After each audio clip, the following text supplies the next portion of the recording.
Assalamualaikum warahmatullahi wabarakatuh. Waalaikumsalam warahmatullahi wabarakatuh. Selamat siang, Bapak, Ibu, dan teman-teman semua. Selamat siang juga, Prof. Selamat siang. Semoga dalam keadaan sehat dan berbahagia selalu untuk kita semua. Sebelumnya, terima kasih atas kehadiran Bapak, Ibu, dan teman-teman semua pada acara ini.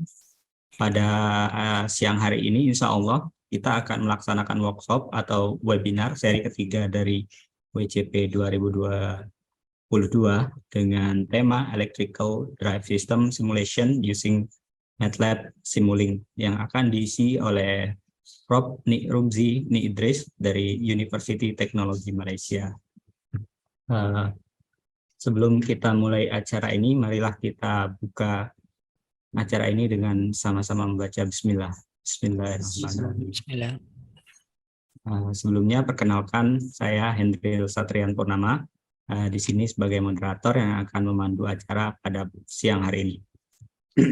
Sebelum kita mulai acara ini, maka izinkan saya membacakan sedikit biografi dari Prof. Nik Rumzi sebagai narasumber kita pada siang hari ini. Profesor Dr. Nik Rumzi Nik Idris merupakan profesor aktif di Universiti Teknologi Malaysia pada bidang Control and Power Drive System. Beliau juga merupakan kepala dari Power Electronics and Drive Research Group di bawah UTM ya. Beliau menyelesaikan S1 di University of Wollongong, Australia, kemudian master di Bradford University, UK, dan Ph.D. di Universiti Teknologi Malaysia. Selain itu, beliau juga pernah menjadi pembimbing dari S3 Pak Tole Sutikno Ph.D. Selaku penanggung jawab dari workshop series ini.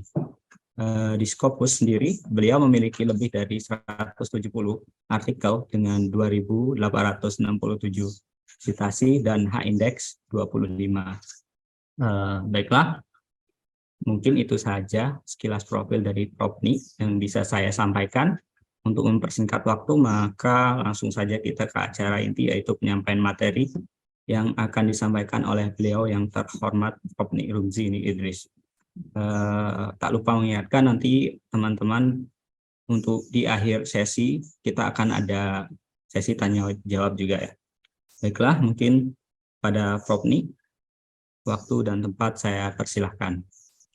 Oke, terima kasih Pak Hendril. Pak Hendril ya? Ya, Prof. Pak Tole ada sini? Pak Tole ada, Prof. Oke, terima kasih ya Pak. Saya akan coba sampaikan apa yang saya mampulah. Sebenarnya ini adalah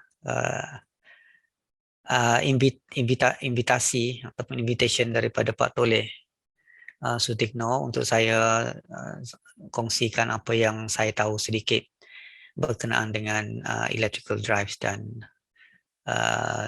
simulation system. Ya, boleh saya share screen ya? Boleh. Oke. Right, ya. Oke. Boleh nampak ya? Sudah, Prof.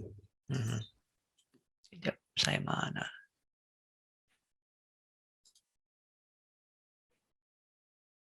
Oke, alright.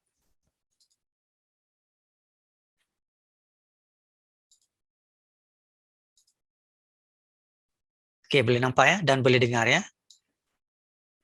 Sudah, Prof. Oke, nama saya Nik Rumzi daripada Power Electronic Drive Research Group. Saya boleh faham ya kalau saya cakap bahasa Malaysia? Insya Allah boleh. Bisa ya, bisa. Saya coba-cobalah bahasa Indonesia. Saya memang tak pandai. Oke, dan campur dengan bahasa Inggeris sikit-sikit lah ya. Sebab istilah-istilah tu kadang-kadang kita kena gunakan bahasa Inggeris. Alright. Daripada Fakulti Kejuruteraan Elektrik, sekarang dia dah tukar semula kepada fakulti. Dulu dia sekolah sekejap. Sekolah Kejuruteraan Elektrik, sekarang dah kembali semula kepada Fakulti Kejuruteraan Elektrik, Universiti Teknologi Malaysia. Okey. Lebih kurang apa yang saya ingin sampaikan kontennya ialah apa itu electrical drives. Sebab sebelum kita melakukan apa-apa simulasi tak kira apa sistemnya, kita kena terlebih dahulu memahami sistemnya dahulu. Jadi saya akan terangkan sedikit fundamental concepts ataupun basics fundamental of electrical drive. Apakah itu electrical drive dan juga apakah fundamental yang perlu diketahui untuk kita sebelum melakukan simulasi. Kemudian saya akan tunjukkan beberapa contoh simulasi sistem electrical drive, iaitu hoist system, electric vehicle, macam mana kita gunakan MATLAB Simulink untuk mereka bentuk ataupun design controller untuk DC motor drives. Kemudian saya akan tunjuk sedikit on the induction motor drive performance, high performance of induction motor drive system, iaitu cuma saya akan ambil contoh field oriented control sahaja. Ada banyak lagi lah jenisnya, cuma saya akan lebih fokus kepada field oriented control, lebih kepada rotoflux. Dan file ini saya akan bagikan Simulink file, saya akan tunjukkan pada slide. Kemudian mungkin selepas ini saya boleh bagikan pada Pak Tole ataupun siapa saja, untuk kalau siapa yang berminat boleh tengoklah Simulink file yang saya gunakan. Saya akan gunakan saya develop dia punya Simulink file SLX tu menggunakan MATLAB release 2021B. Jadi kalau nak guna Simulink filenya nanti, bila saya paskan nanti, kena at least 2021B lah ataupun ke atas, release-nya. Okey, kita mulakan dengan apa itu electrical drive. Drive is secara umumnya is sistem yang kita gunakan untuk melakukan specific task, to perform some specific tasks such as move the loads and object and so on. Dan to do that task, we have to have a prime movers lah, because that involves mechanical punya energy. Jadi kita kena ada prime mover, and electrical drives is when we use the electric motors as the prime movers to perform this specific task. Okay. Jadi pergerakan motornya tak semestinya rotational, ia mestinya boleh jadi juga motornya ataupun mesinnya pergerakannya ialah translational. Tapi dalam slide ini saya lebih fokus kepada rotational motion lah, untuk motor. Tapi loadnya tak semestinya translational, tak semestinya rotational. Ia boleh jadi bergerak secara translational ataupun bergerak secara mendata. Okey, kalau ada nak tanya soalan, saya boleh ganggulah. Tengah-tengah saya buat presentation pun, kalau ada nak tanya soalan pun tak ada masalah kot. Kalau apa yang kurang jelas, silakan. Terlebih dahulu kita just lihat dia punya background of electrical drive. Lebih kurang 50% daripada electrical energy digunakan dalam electrical drive dalam dunia ini. Saya selebih pun sekarang. Dan electrical drive ni dia boleh dibagikan, can be either classified as a fixed speed or variable speed. Tapi the trend is now lebih kepada variable speed lah, walaupun sekarang ini kalau dikira dia punya application ni banyak pada constant speed, tapi ke arah lebih kepada variable speed, yang semakin berkembang lah. Dia punya advantages ni kita semua tahulah, saya just list a few which ada banyak lagi lah yang mungkin kita boleh fikirkan, which is clean, quiet, efficient, source of energy easily transported by just cables, and then they're available in wide range of power from milliwatt up to megawatt, adaptable to a variety of operation conditions, flexible, can be configured to any conditions, rated torque available instantaneously, tak perlu kita panaskan ataupun warm up sistem. Terus kita boleh startkan dengan terus kepada rated torque, berbanding dengan jenis drives yang lain seperti diesel, hydraulic system dan sebagainya. Itu adalah antara kebaikan electrical drive. Kalau kita lihat dari segi penggunaan energinya pun, ini untuk justifikan yang 50% itulah. Ini saya ambil daripada website di Energy Information Administration, kalau kita lihat dari segi sektornya, industrial, commercial dan juga residential, ya. Kalau kita lihat dari segi industrialnya ataupun manufacturing punya sektor, lebih kurang separuh adalah machine drives, ya, yang selebihnya process and boiler heating, facility cooling, heating and ventilation, which also termasuk electrical drive juga, ya, compressor dan sebagainya, electrochemical process dan sebagainya. Kemudian kalau kita lihat dari segi residentialnya, terutamanya dari segi space cooling menggunakan compressor, electrical drives,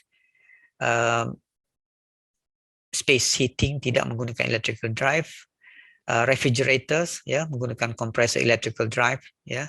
Dan dari segi commercialnya juga kita boleh lihat refrigeration, space cooling, computers and equipment, some of them are using electrical drive. So boleh dikatakan, boleh dianggarkan lebih daripada 50% lah, ya, electrical energy usage di dalam dunia ini bergantung pada drive. Bermakna untuk kalau kita boleh improvekan efficiency of the electrical drive ni sedikit sahaja pun, ia adalah significant energy lah, ya, disebabkan oleh huge contribution ataupun amount of energy used for electrical drive.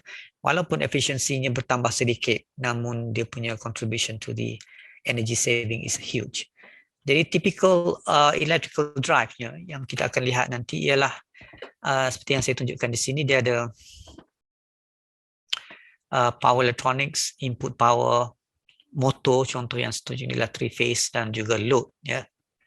Power electronic biasanya dikawal oleh controller dan kita akan ada reference lah, ya, reference torque ataupun speed bergantung kepada apa yang kita nak kawalkan.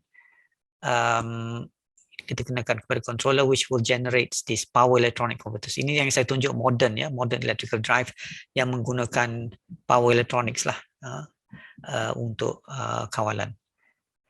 Optionalnya ataupun kebanyakan case-nya kita perlukan feedback lah, ya, untuk memastikan apa yang kita kawal itu tidak berubah dengan beban ataupun load, ya, ataupun dengan perubahan pada input power ataupun beban ataupun perubahan parameters yang lain, outputnya kekal seperti yang kita kehendaki. Dengan itu kita perlu ada feedback system untuk mengawal, untuk menukar switching signal yang kita kenakan kepada power electronics to maintain our desired reference, sama ada speed, torque ataupun position, ya.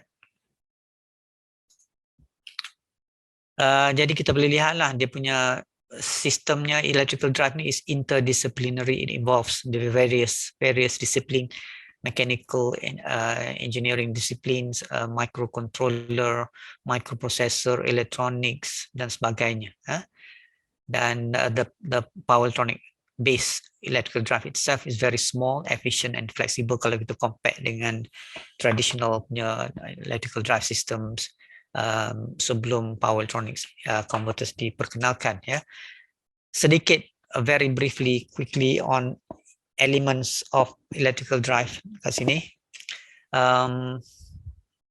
Configurations power electronics converters, ya, bergantung kepada sources available yang kita nak gunakan, sama ada AC ataupun DC, dan kebiasaannya adalah unregulated sources. Dan performance yang kita mahukan daripada electrical drive perlukan braking ataupun tidak, memerlukan respons yang bagus, yang accurate, yang pantas, dan juga ratings, ya. Jadi faktor-faktor ini, these factors will determine the type of power electronic converters yang kita akan gunakan, ya. Sebagai contohnya, kalau saya nak control 3-phase motor drive, 3-phase induction motor misalnya, di sini kan saya ada 3-phase sources. Jadi power electronic converters yang saya perlu gunakan ialah AC-DC conversion dahulu untuk menukarkan daripada AC kepada DC, kemudian daripada DC saya tukarkan kepada AC, ya. Dan di tengah-tengah ini ialah yang kita namakan sebagai crowbar circuit untuk melepas, untuk to release di braking energy yang biasanya kita simpan pada capacitor, ya. Sebab this diode rectifier di sini dia tidak boleh, is a unidirectional power flow.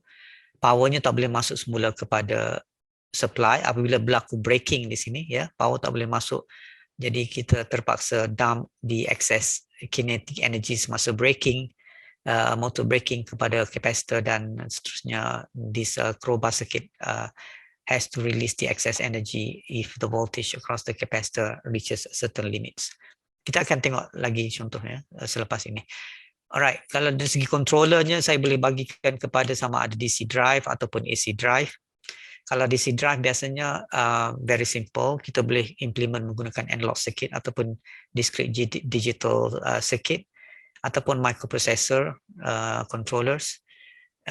Kalau AC-nya sama ada kita gunakan scalar control ataupun vector control. Scalar control ni dia punya performance-nya adalah tidak berapa bagus. Application-nya contohnya ialah pada fan, compressors dan sebagainya. Kalau kita perlukan performance yang bagus untuk electric vehicle, misalnya untuk elevator system, lift, ya, high performance machine tools dan sebagainya, biasanya kita terpaksa gunakan vector control, dan controllernya, implementationnya agak kompleks lah, ya.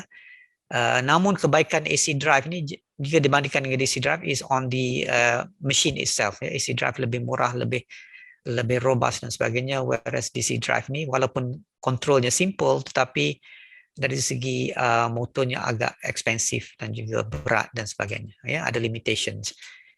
Dari segi sensornya pula, kebiasaannya kita akan sense the voltage dan juga current lah, ya, sama ada phase currents untuk three phase systems, AC systems ataupun DC link voltage, kita sense DC link voltage untuk tujuan control dan juga protection, ya.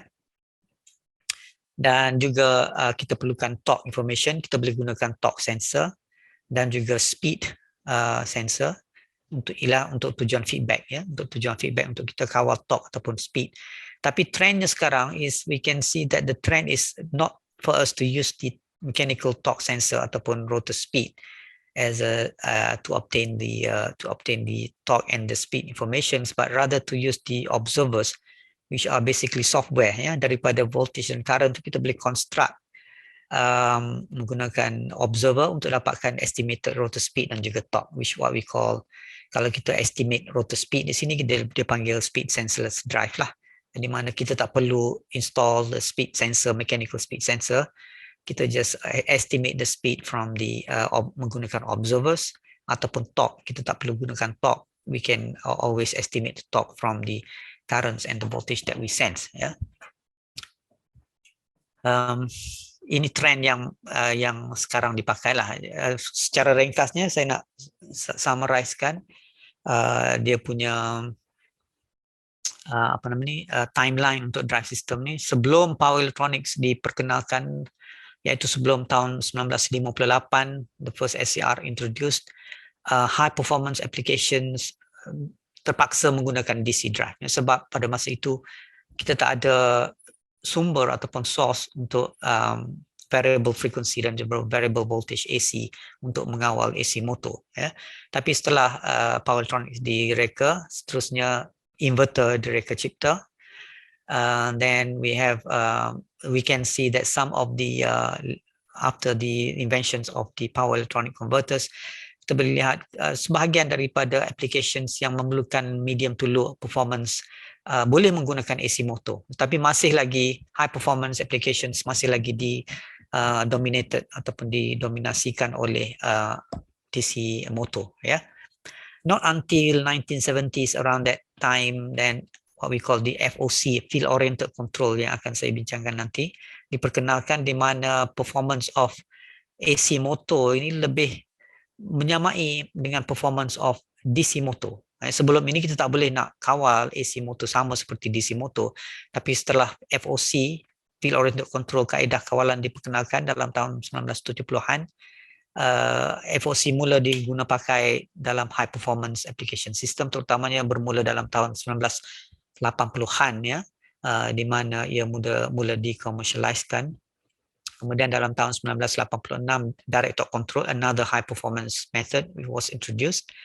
And then not until 1996 the first commercialized DTC, direct torque control, tapi saya tak akan bincangkan dalam presentation ini, digunakan. Dan selepas itu kita lihat penggunaan dalam high performance applications ini dikongsi di antara FOC dan DTC. Jarang sekali kita lihat penggunaan high performance applications drive di mana perlu precise control for torque and speed and position menggunakan DC motor sekarang ini ya. Kebanyakannya menggunakan AC motor. Dan kebelakangan ini kita lihat satu lagi kaedah teknik yang agak baru, which is based on model predictive control ya, what we call the predictive torque control. Dalam tahun 2010 macam itu diperkenalkan, dan research ke arah itu semakin berkembang lah ya, menggunakan model predictive control ya, ataupun kita kenal sebagai PTC ya. So FOC, DTC, and then now we have also PTC for the high performance applications. Alright, so fundamental of electrical drives, okay. Saya mulakan dengan the most basic Newton's second law of motion untuk translational motion, mengatakan bahawa the net force, saya just considering the one directional motion ataupun force sahaja ya, pada satu direction x sahaja, the force and the velocity can be a vector, but we're just considering in just one directional motion. The net force of the force acting on a body, as we all know, is equals to the rate of change of the momentum, which is m times v. Tapi kebiasaannya m adalah constant, jadi kita ketahui umum ya, F, which is the net force, is equals to ma, where mass is the mass of the body, right? So it is the first order differential equations for speed, second order differential equations for displacement. But as I have mentioned before, the motor itself, the electrical motors is a rotational, is based on the rotational motion rather than translational motion. So we can readily apply the same Newton's equations here to a rotational system, but instead of force, becomes torque, and instead of m, it is now the j, which is the moment of inertia of the system, and instead of v, velocity, it is angular velocity omega. Okay, so the same equations apply. Te minus TL is the load torque, is equals to the rate of change of the angular momentum, and most likely the j is going to be constant. In some applications, j can vary as well, tapi kita cuma consider j yang constant saja. So we can take out j from the derivative. So we can have a first order or second order differential equations based on the accelerations, or based on the angular positions ataupun angle, ataupun velocity ya, angular velocity omega m ya.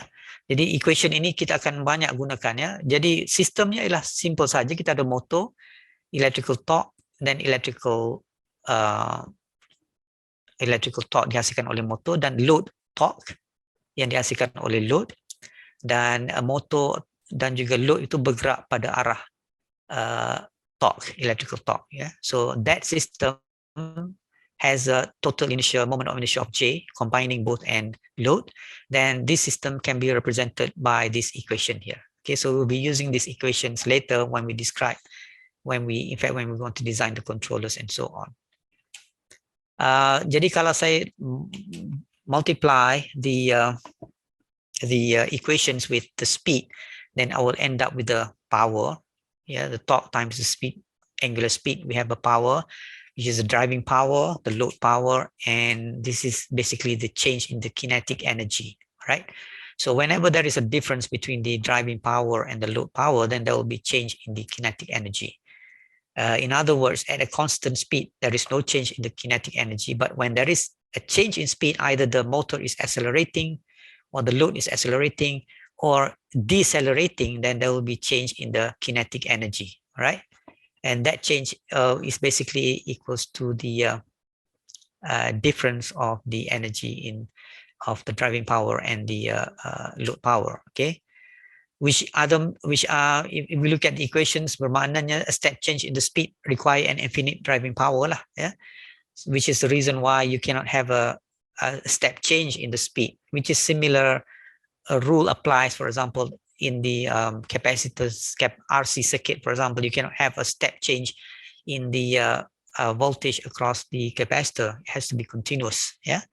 So the same thing applies here. You cannot have a step change in the speed. The speed has to be continuous. Otherwise, it will require an infinite amount of energy or power to do that. Kalau kita integrate the power, we know we'll get the energy. So if you integrate the drive power, the load power, and then you get the driving energy, the load energy, as well as the kinetic energy. Okay. So again, the kinetic energy stored in the rotating system is given by half of J times omega squared.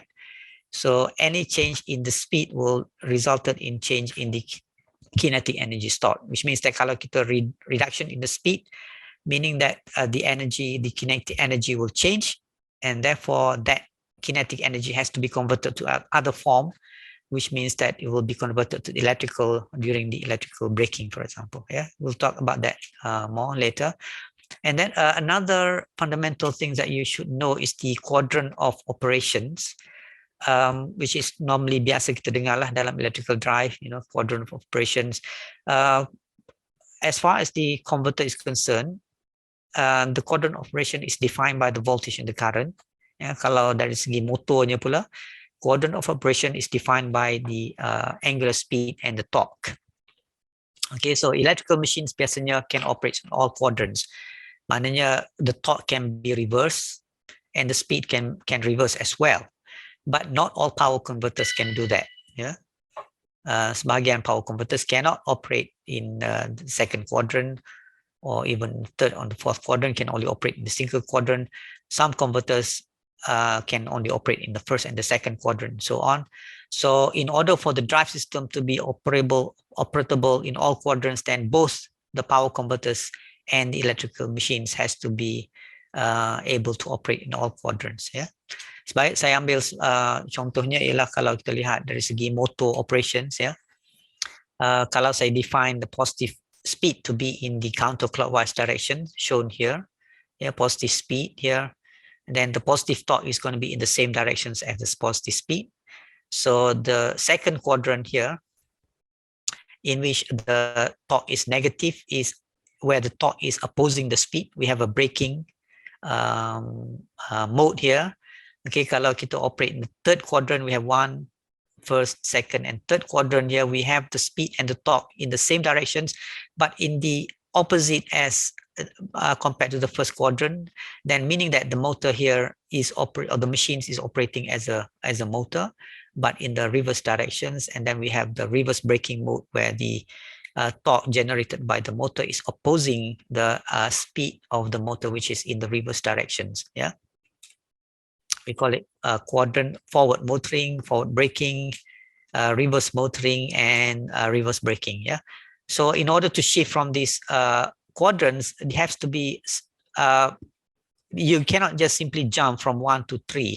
It has to go through 1, 2, 3, and then to go back to 1, for example, you have to brake reverse braking first, and then from there you go to the forward braking. Okay, so the change from one quadrant to another has to be sequential 1, 2, 3, 4, 1, 2, 3, 4. Okay. Contohnya, saya bagi contohnya ialah kalau yang saya tunjukkan tadi, kalau electrical drive AC motor di sini, this AC-DC conversion is capable of bidirectional power flow. Ya. Dia boleh pergi positif, dia boleh pergi daripada electrical kepada mechanical, dan juga boleh kembali semula. Bila kita brake di sini, the kinetic energy akan ditukar kepada electrical. But however, this diode converter here is only unidirectional, which can only flow in one direction because of the unidirectional characteristics of the device yang kita gunakan, diode. So the excess energy during the braking will be dumped to the capacitor here, which I mentioned earlier. Jadi contohnya sekarang, kalau the braking is still electrical, we call it dynamic braking, but it is not converted back to the electrical, to the supply here, but rather it is dumped here. So we have to release the excess energy by using the crowbar here, by sensing the voltage of across the capacitor. So this is a typical industrial drive system, which uses uses the AC motor drive, AC motor for example. Okay, kalau kita nak supaya the excess energy can be recovered back to the supply here, then we have to change this AC to DC conversion front end here to a switching rectifier, which uses the transistors rather than the diode, so that we can control the power flow from the in a bidirectional way, either from left to right or right to left. Okay, but it is going to be more expensive lah, yeah, when we use the switching devices, the transistor rather than the diode. So it depends on the application. Kalau your application, for example, does not require regular braking, then it is not worth to install that expensive switching rectifier. More economical or more practical to use the diode rectifier. Okay, so it depends on the applications. As I said, as I mentioned before, the selections of the converters will depend on your applications. Just to give an example, okay. And another thing is that the flow of the as I mentioned before, dia punya motion of the machines yang kita akan discuss is going to be rotational, but the load does not necessarily have to be rotating. For example, electric vehicle, the load itself, which is the vehicle, is moving in a translational motion. The elevator systems is moving in the translational motion. The conveyor belt system, where the load is in the translational motion, but the motor, which is the prime mover, is a rotational machines. So we have to relate this translational and the rotational motion, and we do that by just a very simple, physics yang kita belajar semasa di sekolah menengah dahulu ataupun secondary school dahulu, ya, relations between the torque and the speed, the torque and the force, and the angular speed omega and the translational speed, yeah.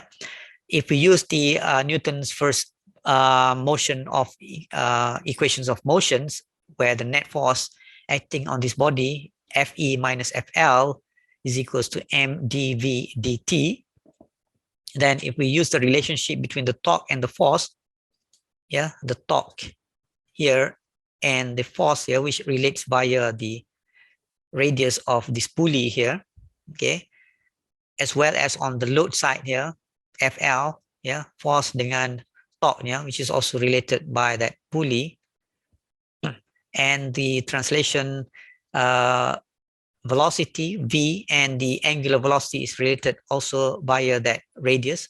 Then kalau saya substitute this Fe, F and V into these equations, then I will end up with these equations here, which is very important because that will basically gives you the equivalent moment of inertia of the translational motion system as seen by the rotational system. Okay, maknanya rotational system will see an equivalent moment of inertia, which is of a body which is moving in a translational motion, and that equivalent J is basically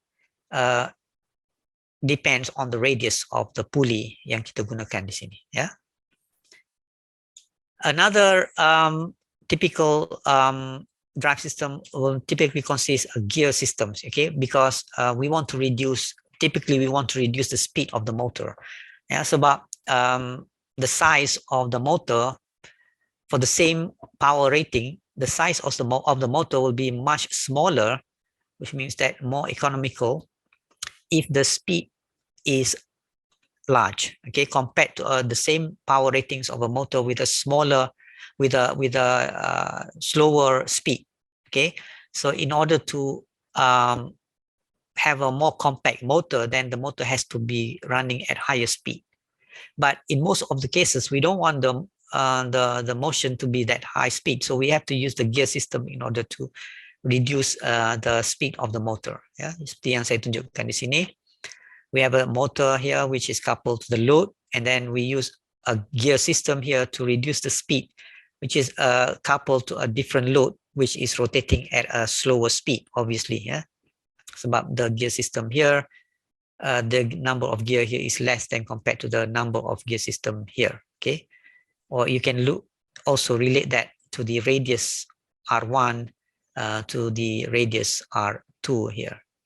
Okay, so how do we, in order to apply the equations that we have developed or we have seen before, which is TE minus TL equals to J d omega dt, then the system has to be as simple as this, which means that we have to somehow transform that system with gear into an equivalent system which does not have gear. Okay, so how do we obtain the equivalent system? We can use that by using the principle of conservation of energy, which I'm not going to show here, and as well as the principle of conservation of power.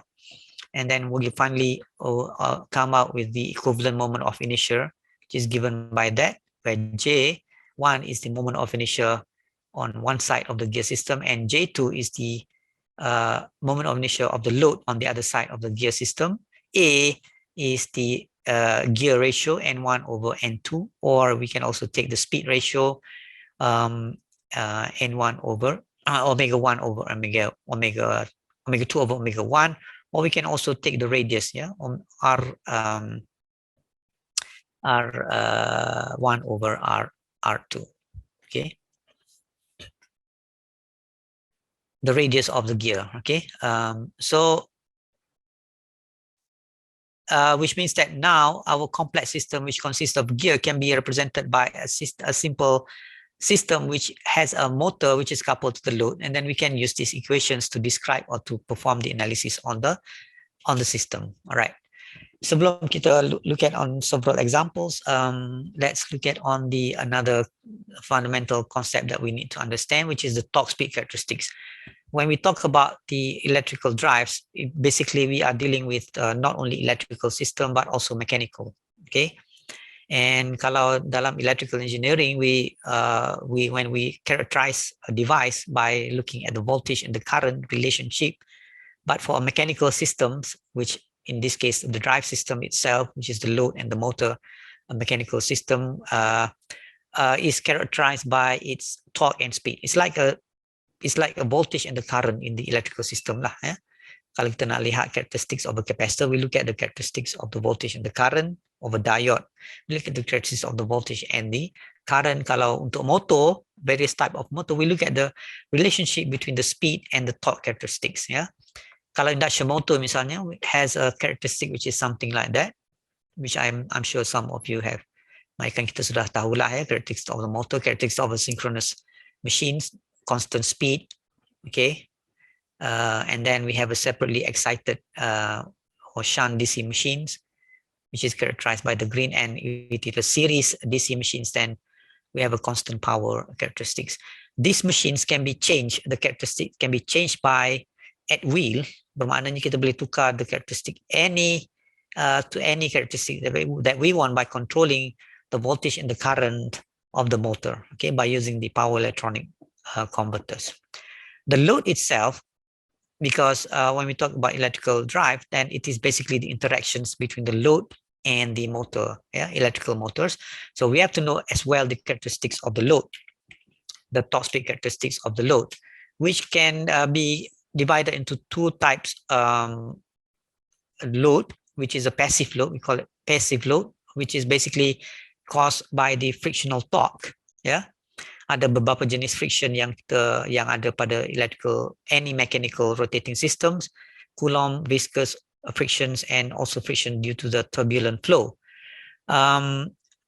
Basically all this friction existed dalam electrical motor, tapi depending on the load, one or two will be dominant. Ya, contohnya dalam fan system misalnya ataupun compressor, then the one which is going to be dominant is the one which is the friction which is due to the turbulent flow. Okay, in the some traction drive system, Coulomb friction is dominant as well. Okay, Coulomb friction does not depend on the speed. Okay, it is constant, but it only exists when there is a motion. Okay, this passive load of frictional torque only existed when there is motion. That is the reason why we call it as a passive load. Yeah, kalau tak ada motion, maknanya tak ada torque. And this passive torque typically normally will always be opposed opposing the motion, which means that it will always be opposing the electrical torque produced by the motor. Another type of load is what we call the active load. Ya, active load ni bukan disebabkan oleh friction, tapi contoh yang a good example is the gravitational pull, and it does not depend on the speed. Okay, whether you are moving in the forward or reverse speed, the gravitational torque or the gravitational load is always equal, the same, right? Sebagai contohnya, kalau kita lihat on vehicle drive system, ya, kalau kita bergerak pada inclined road with an angle alpha here, then if we resolve the gravitational pull there, mg, into two components, which is normal to the surface of the road as well as parallel to the surface of the road, then the one which is pulling this vehicle down, which is FL, is contributing to this gravitational torque. Okay, and depending on the inclinations of the road, this gravitational pull, which is pulling that vehicle downhill, is given by RGM sine alpha. Okay, whereas alpha is the air inclination of the road. Yeah, jadi kalau elevator system, for example, will have a gravitational pull, which is an active load as well. Yeah, another example. Okay, jadi kita ada dua load characteristics and the motor characteristics, torque speed characteristics. Okay, depending from the torque equations that we have seen before, TE minus TL equals to J d omega dt, which means that under steady state, then the speed is basically, the rate of change of speed is 0, which means that under steady state, then TE is equals to TL. So if we have the motor characteristic, for example, is shown here, then we have the load characteristic, which is the turbulence flow. Due to the turbulence flow, then the steady state speed is going to be the interactions or the intersection point between the motor and the load, which is shown here. Bermakna kalau saya nak tukar dia punya steady state speed, then I can just change the characteristics of the motor, okay, by using the power electronic converters, for example. Okay, so kita tak boleh buat apa on the load, because the load depends on the type of load that we're using. But what we can do is we can change the characteristics of the motor so that we can change the speed. So this is the concept of variable speed that we have here, by changing the characteristics of the motor using the power electronics converters. So to look at on the ratings of the motors and the converters, just to summarize on the characteristics that we've seen just now, and the equations that we've seen just now. For fast acceleration, we require that the motor torque has to be much larger than the load torque. Again, this is based on the TE minus TL. The load is equals to J d omega dt. Yeah, so this is the acceleration there, meaning that if you want a faster acceleration, when you change the speed, then you have to provide a very large electrical torque compared to the load torque here, so that the motor will accelerate to a new speed, right? And then once it reaches the new speed, then we balance again the electrical torque and the motor torque and the load torque, so that the speed, the rate of change of the speed will goes to 0 again. For example, a good example would be when you are driving a car, for example. Yeah, you press, when we are traveling at a constant speed, we press the pedal, which is basically the torque demand, at a constant pressure lah. Yeah, but when we want to overtake a car, for example, then we press further the acceleration pedal, which means that we are requesting more torque from the motor or from the engine, right, in order to accelerate. So if TE is larger than the load torque, then d omega dt will become positive, which means that the motor will accelerate. Once we reach the speed that we want, then we ease the accelerator pedal to balance the load torque and the motor torque, so that we have a constant speed again. Okay. So the transient torque limit can be several times motor torque limit because of the largest thermal capacity of the machines. Okay, the machines itself typically will have a very large thermal capacity. In other words, it will take some time before the machines can be damaged at a higher temperature. Yeah, because of the large thermal time constant, it will take some time before the temperature is reached to a maximum temperature. On the other hand, the switching devices yang kita gunakan dalam power converter will have a very small thermal capacity. Ya, maknanya kita tak boleh go beyond the rated values of the current of these devices, because the moment we go beyond the rated current values, then the devices will immediately heats up and it will immediately damage the devices. Yeah, sebab apa? Sebab the devices will have a much smaller thermal capacity compared to the machines.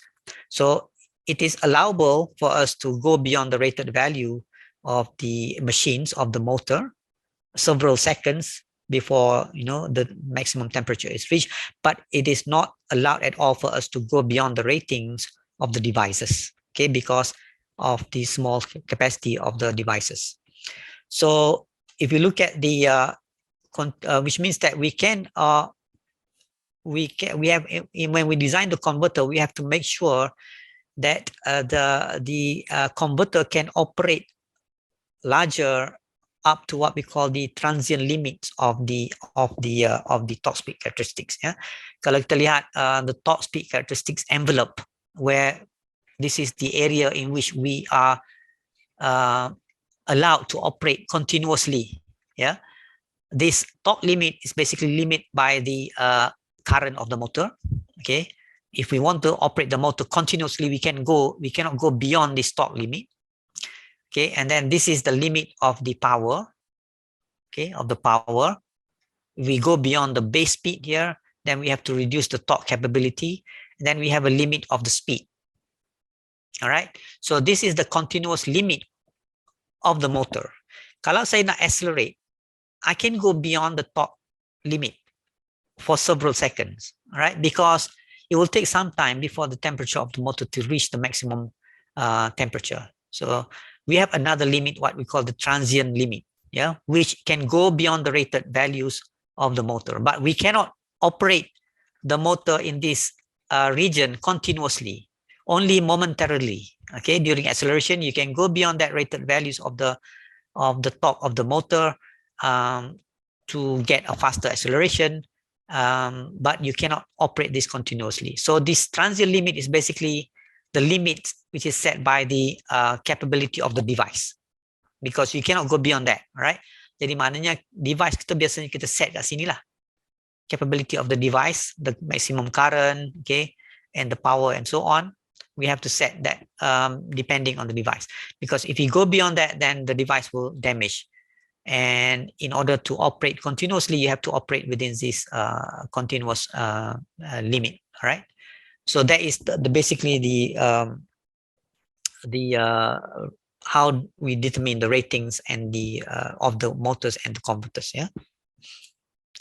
All right. So let's look at on the second part. Is I'm going to go through the various examples of how we use MATLAB Simulink to simulate, to design a system and to analyze the system. Right? I'm just going to give you a few examples sahaja, which is a hoist system, the electric vehicles, and the how to design the controller using the MATLAB Simulink, and then how to simulate the high performance motor drive, AC motor drives, which is the field oriented control. Okay, so basically that will be 3 parts here, which is the simulating the hoist system, basically used to obtain the initial ratings of the motor. Okay, from these simulations we can obtain the initial ratings of the motor. What is the power rating, what is the maximum speed rating, depending on the requirements of the system. Kita akan lihat for the hoist system, which is, for example, elevator system ataupun lift system. And then also we're going to look at on the electric vehicle systems. And we are going to use two Simulink as well as Simscape. Okay, Simulink, as we all know, saya rasa kita semua tahu lah, is a graphical user interface to MATLAB. Simscape also is a graphical user interface to MATLAB, which is part of the libraries offered in Simulink.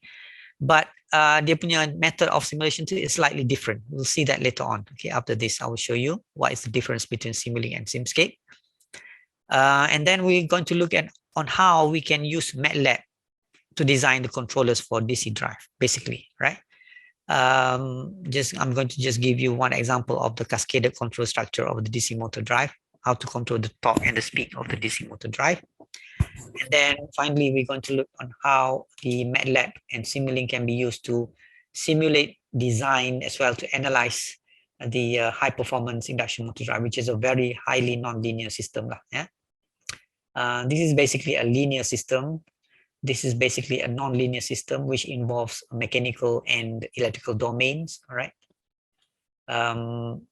This is basically a non-linear system, which involves power electronics, converters, and the induction motor drives modeling. Right.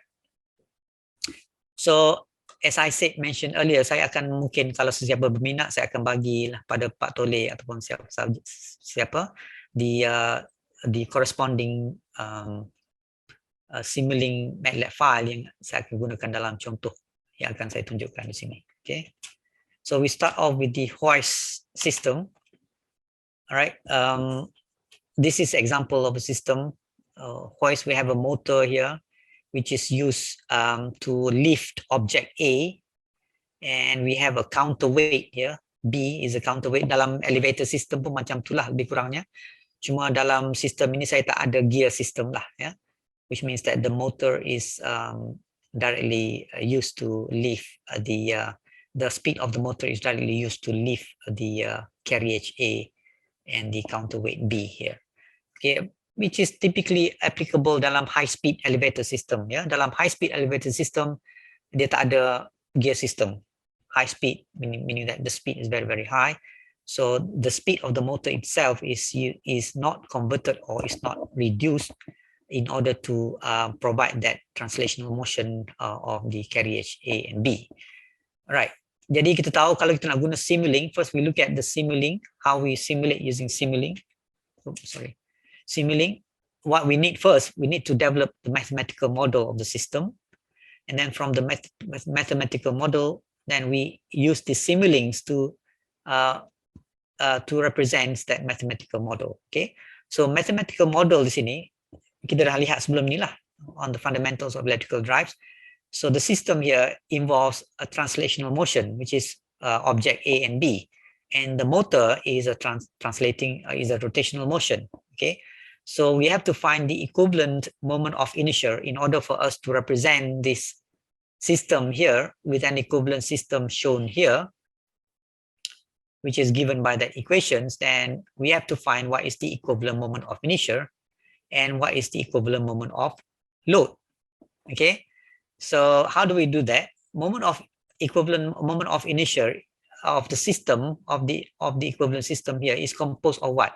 Moment inertia of the motor itself, Jm, and then moment inertia of the sheath, which is directly connect to the motor shaft here. And then we have the moment inertia of the translational motion. Remember, kita dah derive tadi, which is basically equals to the mass times the r square, which is the radius, in this case, the radius of the sheath. So this is going to be the equivalent moment of inertia of the system. And then the equivalent load is going to be how do we transform the translational motion, translational force, which is basically the gravitational force here, into a torque. Okay, we just simply multiply the force, the net force, the load, which is the net force on the load is basically, you have to subtract because we have a counterweight here, which is basically is lifting that object A, which is helping in lifting up the object A. And then we have the weight of weight A itself, which is pulling down object A. Okay, so the total net force acting the load as seen by the shaft here, is going to be the difference between the weight of A and the weight of B. Okay, it happens in the system that A is heavier than B, which means that the net force is going to be pulling down here, which is equivalent of, you know, a load torque in that direction here. Okay, so that equivalent load torque is equals to the force, the net force acting times the radius of the sheave system. So this is the mathematical representations of the system. Okay, the mathematical representations of the system, and then now we will use these mathematical equations to represent the system using Simulink block. So how do we do that? This is how you do it. Okay, just a simple Simulink block here. This is your torque, the final torque that you require. This is the speed profile that we want. Kalau kita, the speed profile of load A, apa dia profile dia, macam mana kita nak accelerate dia naik pada certain velocities and then maintain constant, for example. We provide that profile here. I'll show you that later on in the result. Okay, the profile.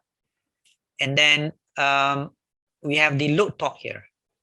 Okay, first, this is the moment. How do we obtain the equivalent moment of inertia? We have Jm, Js, Jm, Js, and then we have the moment, equivalent moment of inertia, Ma, Mb there, times r square, then we add. So this is our J equivalent.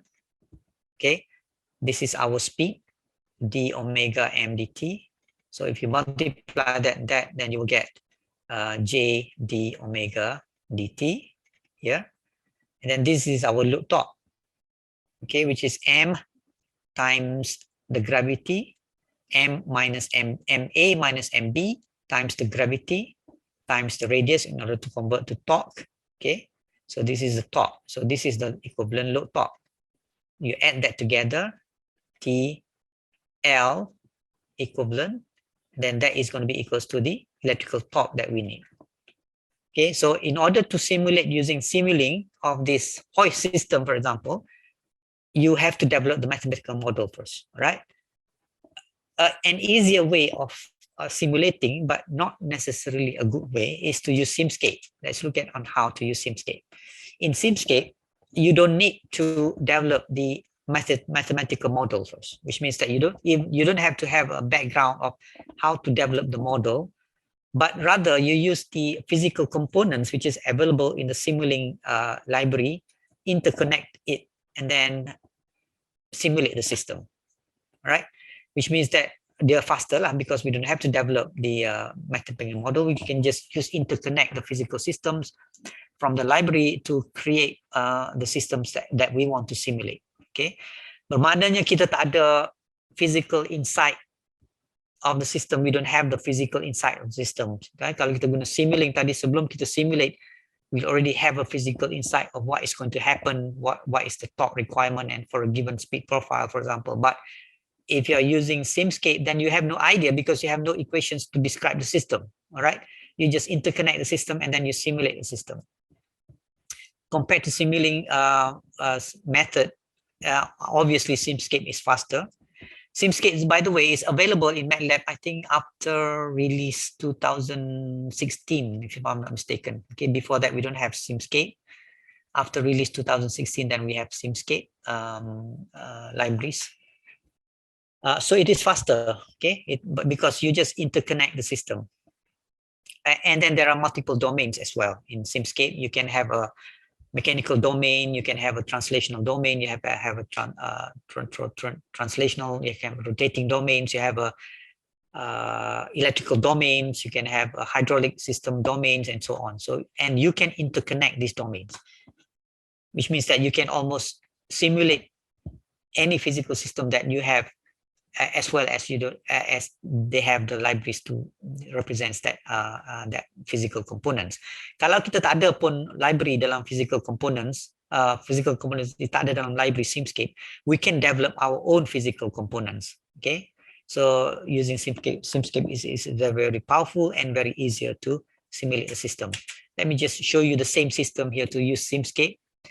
So what happened here is that we use a wheel and axle to interface between the translational domain here, which you can see the color which is in light green here, into a, this is a rotating, sorry, not translating, rotating domain, rotating mechanical domain.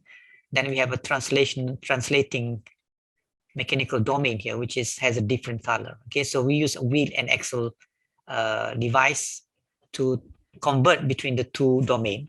Okay, and then once we have that, then we can just simply use the J, the moment of inertia here, to represent the moment of inertia of the motor, and the shift which is connected on this side of the system, which is the rotating domains. Okay, and then we inject the speed here, or we can inject, in this case we inject the speed here, or we can also inject the torque. Okay, we inject the speed and we can observe what is the torque for a given profile of the speed. On the translating domain, we just inject, we just connect the mesh, the two meshes here. Okay, and then the load torque, which is the difference between mesh A and mesh B, okay, which is represented by here, MA minus MB there, times G times gravitational. Then we use the ideal force to inject the force which is acting on the translational motion, okay, which is basically a force. I'm not using any equations here. I'm just using the components here and then changing the values of the mass and the moment of inertia in order to simulate the system, which means that I don't have to have the equations or the physical system or the mathematical equation to describe the system before we actually simulate the system. All right. For example, here shown here, if I have a profile here which shows the required profile that we want, for example, from stationary, and then I want to accelerate A upwards up to a velocity of 2 meters per second, and then maintain a constant speed of 2 meters per second, and then decelerate to 0 speed again. Okay, this is the speed velocity of A there, to 0. Then the torque required, that is required to produce here, can be obtained from the simulation here. Okay, the torque that is needed to accelerate, to maintain a constant speed, and then to decelerate here, which is shown there. Okay, this is the equivalent angular speed of the motor shown here, and this is the position. Obviously, kita naik acceleration, position V, the X position here, basically just X there, is increment, and then it maintains at a constant positions where the velocities goes back to 0. Okay, these are all obtained from the Simulink or Simscape Simulink files. Okay, and then this is the file that I use to simulate the system. You can, if you are interested, you can then run and see how this system, the hoist system, is simulated using based on that Simscape file. Okay, so let's look at on how we simulate an electric vehicle. Okay, using MATLAB Simulink, right? And again, I'm going to use the Simscape library here to simulate this electric vehicle using the drive line library under Simscape to model the electric vehicle. Before we do that, let's just model the electric vehicle first very quickly. We know that the dynamics equations of the electric vehicle again is governed by the second motion of law, Newton's motion of law. The net force acting on the car. Okay, this is the tractive force, FTF plus FTR, the front and the rear. If it is a all-wheel drive, if it is a front-wheel drive, then this FTR is basically equals to rear tire is equals to 0. But if you have a four-wheel drive, then we have 4 tires, front and wheel tractive force. Then we have the minus the load here, which is combinations of several resistance there. Okay, which is the aerodynamic drag, the grading resistance, depending on the inclinations of the road. And then we have the rolling resistance of the front tires and rolling resistance of the rear tire. The net force acting on the car which is the tractive force provided by the motor minus the resistance, must be equals to the m, the mass of the vehicle, times the rate of change of the velocity. Okay, so this is how we model in the translational motion. And I'm just considering the longitudinal motion of the car, okay, in one directions of the car for this simulation here.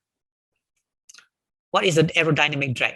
If the car moves in the forward directions here, in that direction, for example, then obviously we have a high pressure at the front of the car and we have a low pressure at the back of the car. This low pressure will drag the car behind. This is what is cause of the aerodynamic, we call it the aerodynamic drags, as well as there will be a skin friction between the moving air and the car itself, okay, or the vehicle itself. And the aerodynamic drag can be modeled by this force here, which is equals to half of rho AF, which is the frontal area. CD is a drag coefficient which depends on the shape of the car, okay, and then a velocity of the car. So that is the aerodynamic drag. And then we have the rolling resistance, which is caused by the deformations of the tire, basically. Okay, kalau tire is ideal when it is moving in that directions here, then the normal force is equals to the reaction force here. Okay, reaction force is equals to the normal force moving, which is acting through the same point, which is the center of the tire or the radius here. Okay, center of the tire, tengah-tengah tire lah di sini. Tapi in practice-nya, when the tire moves, it will deform. Okay, because of the deformations of the tire, then the normal force will no longer acting through that center of the tire. Jadi akan ada net normal force which is going to be acting in that directions, which forces the wheel, which produce a moment of wheel, the force which is acting on the wheel, which is going to be in the opposite directions to the motions of the tire. Okay, because of the deformations there, then you have a normal force which is no longer acting through that center of the tire, which is going to produce a force which is going to be in the directions opposing to the motions of the wheel. Jadi depending the rolling resistance force ni bergantung kepada type of material of the tires that we use, as well as the type of the surface of the tire, the surface that the tire is rolling.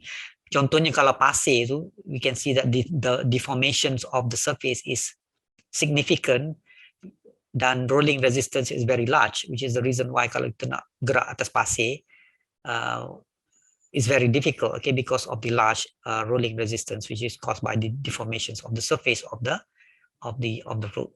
Okay, so that is how we model the rolling resistance. And then finally the grading resistance, again, which I have shown you earlier, which depends on the inclinations of the road and the gravity which is pulling the car downwards, which is given by mg sine alpha, where alpha is the inclinations of the road.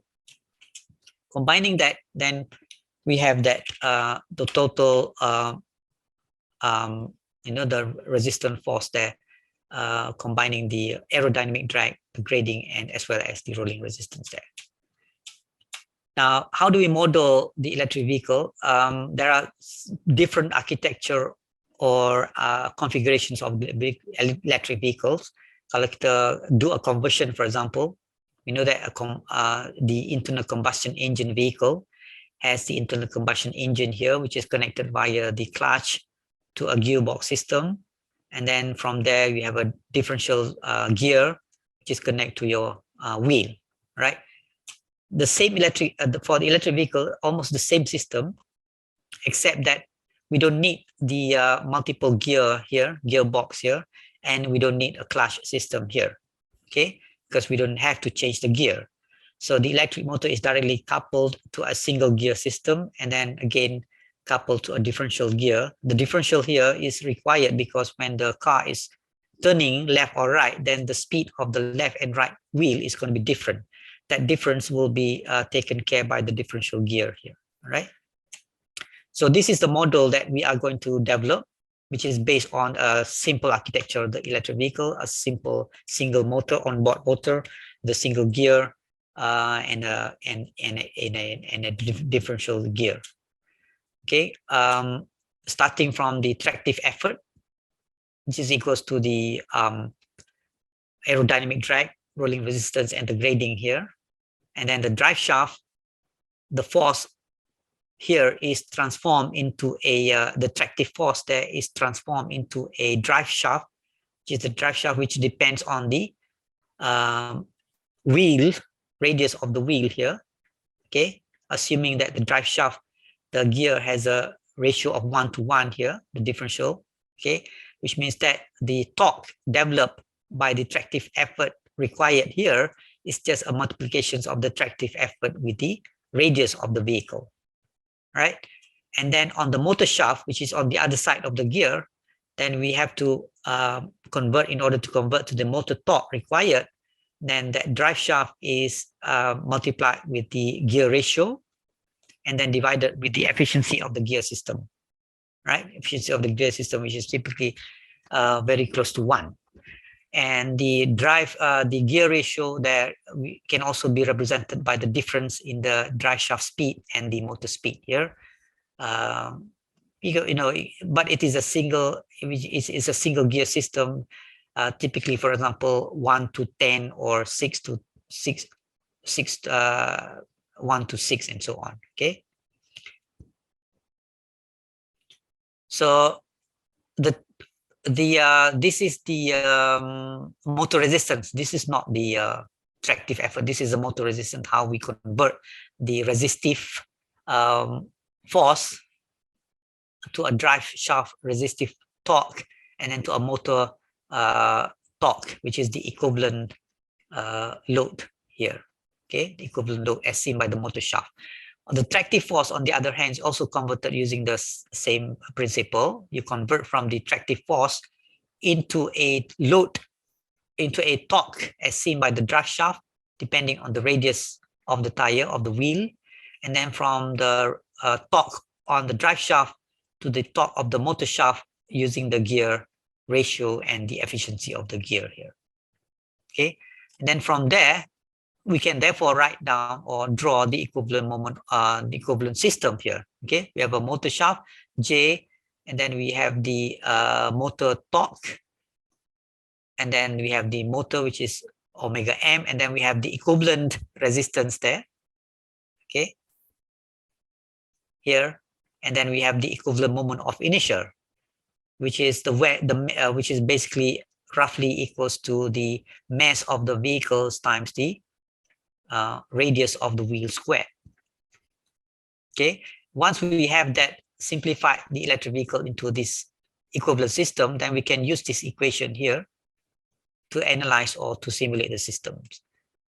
To look at the power flow, okay, we have a battery, which is a power which is coming from the battery, and then we have the minus the accessories power, for example, the air conditioning system, the lighting system, and so on, and then which becomes the input to the motor.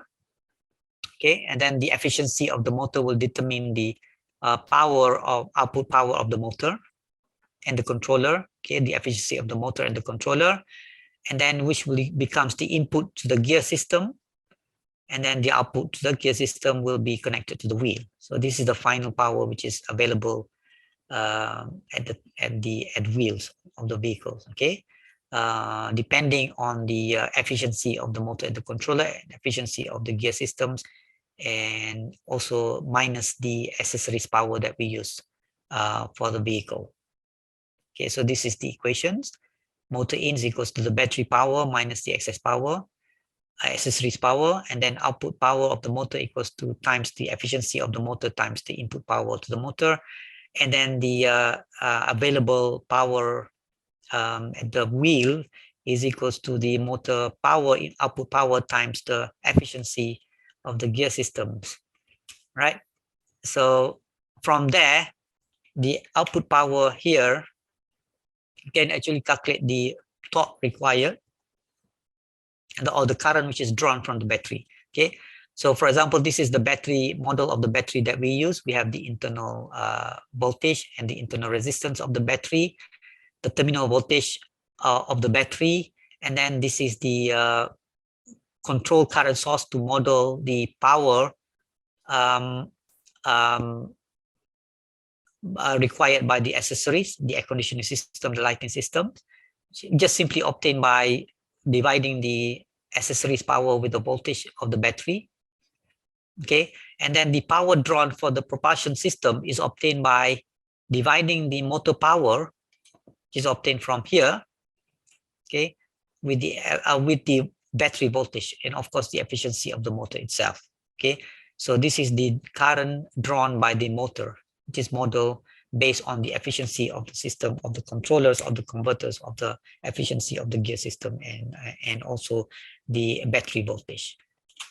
All right, so I have developed the model based on that system, and this is the Simulink model of the system. You can actually see that later on from this Simulink file, which I will give you later on if you are interested, to analyze the performance of the vehicle. Okay, all right, to analyze the performance of the vehicle. For example, from there we can look at on how far by changing the parameters of the vehicle, for example, by changing the weight, by changing the battery size, or by inserting a supercapacitor in parallel to that battery model. For example, here I can have another source here to represent a supercapacitor which can be controlled. For example, then I can analyze the performance of the vehicle. Okay, and for example, here I'm using the new European driving cycle and EDC to run the simulations or to run the vehicles. And then to look at on the speed of the vehicle, the distance travel, the motor speed, the torque developed by the motor, and the state of charge of the battery, for example, right? If you go down into this vehicle model here, then this is the block of the vehicle. Okay, it is then further comprised into two parts: the vehicle subsystem and the battery system, right? The vehicle subsystem here will develop the motor speed, and then based on the motor speed and the electric torque, we can obtain the mechanical power. Okay, and then from the mechanical power, we use the battery model that I've shown you earlier to obtain the various parameters of the battery, which is the battery current, battery voltage, state of charge, and so on. So you can, if you double click to this block, then you can change the efficiencies, the radius of the wheel, the battery, the initial state of charge of the battery, the kilowatt hour of the battery, and so on. You can go on based on this file here. So this is the top envelope of the motor, which is basically just the envelope that we have seen earlier. So whatever the torque demand has to be contained within that envelope. Okay, the torque demand there has to be contained within that envelope, which is in which the output will becomes the motor torque. So if you double click to that, I think, yeah, if you double click to that block there, which is the vehicle system, then you can see that it is basically built based using the Simscape driveline, right? I have developed that using the Simscape driveline model. We have 4 wheels here. You can trace that later on. Then we have a differential gear here. We have a gearbox here, all right? And then this is the motor torque here, and this is the vehicle dynamics, which is provided by the driveline. Let me spell it correctly. Driveline libraries, in which you can change the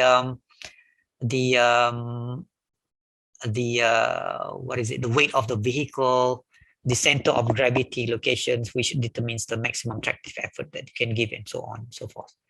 All right. And then you can also have a different model of tire, in which you can set the rolling resistance of the tire, the radius of the tire, and so on here. This is the model of the battery, which is that part. Okay, the battery subsystem there, which basically just consists of 2 current sources, as I said before. The first current source here is the to represent the accessories power losses. This is the high voltage battery power pack of the vehicle.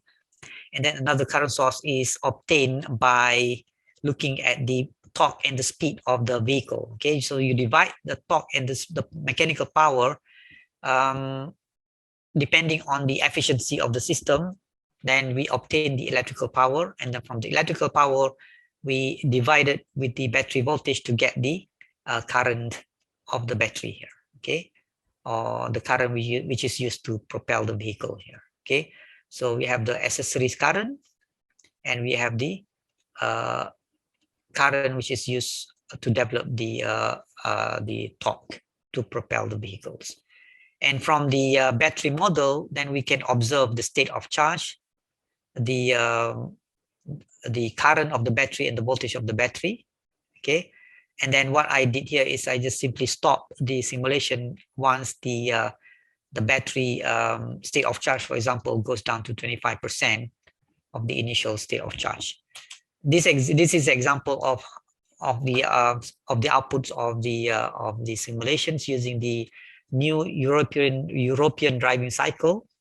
This is driving cycle, the speed of the vehicle in kilometer per hour, the accelerate and then decelerate, a standard driving cycle for new European driving cycle and EDC. This is the motor speed. Okay, and then this is the this is distance travel by the car in kilometer, and then we have the motor speed, and then we have the motor torque, which is governed by that envelope of the torque there. Okay, the maximum speed of the motor. This is the speed and the torque, and then the maximum torque of the motor. Okay, maximum speed and the maximum torque.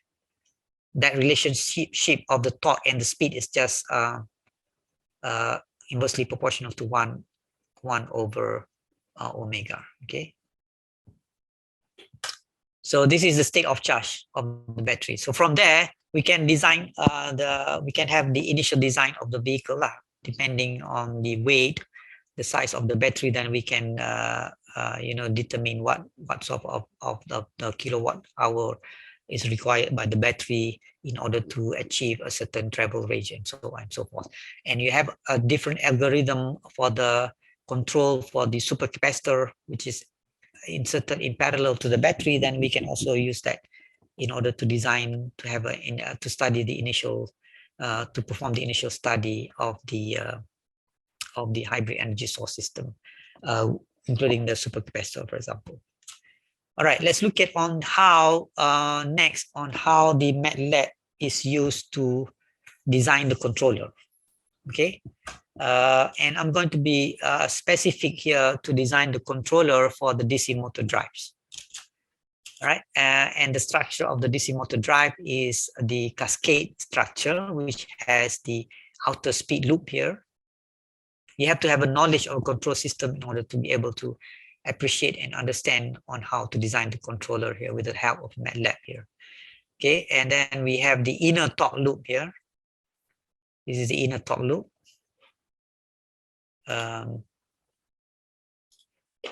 There, the inner torque loop and the outer speed loop here. There are two controllers that we need to design: the speed controller and the torque controller. And how do we use MATLAB in order to design that? Before we need to design or can design this controller, we have to have the linear model of the system. So this is basically a linear model of the system, transfer functions of the DC motor, which I'm not going to discuss here. But I will show you later on that I have a YouTube videos on this, on how to obtain the model of this DC motor if you are interested, and how to develop the DC-DC converter model, which is just basically a DC gain. Okay, and then this is the model of the system, which relates the torque and the speed, which is just depends on the viscous friction constant B and the moment of inertia of the system. All right, so our task is to design the controller, and we are going to use MATLAB to design the controller. How do we do that? So these are the two controllers that we need to design. And like any other control system, the control objective of this system is to have a fast response as possible with minimum overshoot and zero steady state error. And this can all be obtained by using the body plot, and we are going to use body plot in order to design the controllers with the help of MATLAB. Okay, so how do we translate this control requirement, fast response, minimum overshoot, and zero steady state error using the body plot? A fast response meaning that you have to have as large control bandwidth as possible. Okay, and a control bandwidth, a closed loop control bandwidth, is equivalent to the crossover frequency of the open loop plot. Okay, for example, if you plot an open loop transfer functions of the system, then the crossover will represent the closed loop control bandwidth. And in order to have a fast response, we want this crossover frequency to be as high as possible. But we have limitations because we are using power electronics. We are not using the analog power systems. So power electronics have switching frequency, right? And that bandwidth is going to be limited by that switching frequency of the power converters that we use. So the rule of thumb is to have a crossover frequency or the closed loop bandwidth a decade lower than the switching frequency of the converter. For example, if you're using a triangular wave to generate the PWM for your converter, and you are using a 20 kilohertz triangular frequency, then your control bandwidth has to be a decade lower than that, which is 2 kilohertz, for example. Okay, and then how to minimize the overshoot? By having a large phase margin as possible. So in electrical drive, it is typical, or it is good enough to have at least a phase margin of 65 degrees in order to avoid excessive overshoot in the response, right? And again, we can look at the phase margin by looking at the body plot, which can be obtained using MATLAB to design the phase margin of the system. And then zero steady state error is obtained by looking at the DC gain of the system. Okay, by looking at the DC gain of the system, which means that in order to have a zero steady state error, we have to have an infinite DC gain. And that can be taken care by looking at the body plot again. And if you have an integrator, for example, if you're using the PI controller, then most likely if your system type is 1, then you will have an infinite DC gain, which means that your steady state error will basically is equals to 0. So how do we do that? Assuming that we have the model here of the system, first we want to design the controller, the top controller. So what we need to do is we have to remove that speed loop first, and then we remove the torque loop, and then this is basically the open loop transfer functions of the torque, right? So for this particular example, the model of the DC gain is given by these 2 blocks here, which depends on the DC voltage that you use, as well as the peak of the triangular waveform that you use to generate your PWM using your pulse width modulations. And then this is your PI controller, right? Which is your torque controller there. So this is just a normal control system design. Okay, how do we design that PI controller? We plot these open loop transfer functions, and then from there we select the values of Kp and Ki, suitable values of Kp and Psi, such that we obtain our desired closed loop bandwidth, which again has to be a decade lower than the switching frequency of the triangular pulse width modulation that we use. Okay, so that subsystem is basically just equivalent to that transfer function here, which relates the voltage and the torque here. So this is your torque, this is your input to your torque reference there. This is your PI controller, and from there you can start plotting before you can actually plot the body plot from this open loop transfer function. You have to define where is the input and output. So if you right click the line which there, for example, and then you go to the linear analysis point, then you define that as open loop input, and then this is going to be your open loop output. All right, then you have the input here, and then you have the output here, and then you invoke the analysis by using various tools that we have. For example, you can use the linear analysis tools, or you can use a control system designer tools. Okay, from the Simulink menu, pull down menu, you can invoke the linear analysis or the control system design. This is, for example, the linear analysis tools. If you use a linear analysis tools, then this is the body plot of the open loop transfer functions of the torque loop.